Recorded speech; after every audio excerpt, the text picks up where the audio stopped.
Thank you, Mr. President. This bill includes a chapter amendment for an important bill that we passed yesterday, S 8243, which extends mortgage forbearance to homeowners throughout the state for any mortgage or who has a mortgage through a state-regulated institution.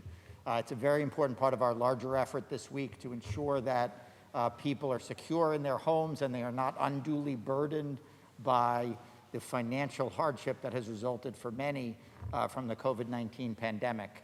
There's been forbearance in place from some federal actions and from some state executive orders and regulatory actions already, but this bill goes much further. It allows any person under one of those covered institutions to have 6 months of forbearance and an additional 6 months if they have an ongoing hardship.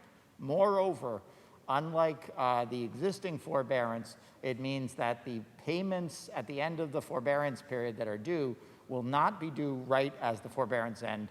It will allow the mortgage, or at their option, to either put the payments at the end of the mortgage or to spread them out over the period of the mortgage or to extend the mortgage for the length of the forbearance.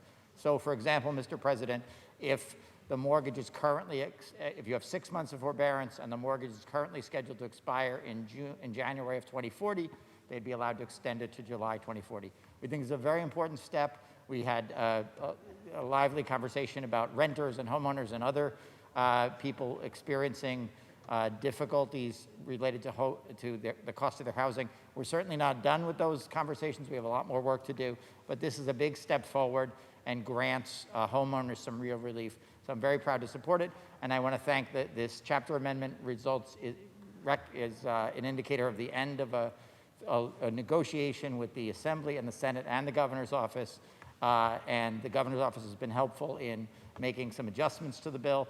And I want to thank my co-prime sponsor, Todd Kaminsky, the Assembly sponsor, Neely Rosick, and all the staff, and especially Elizabeth Nowicki, who worked very hard on this to get it done, and all my colleagues for supporting it. Thank you, Mr. President. I vote aye.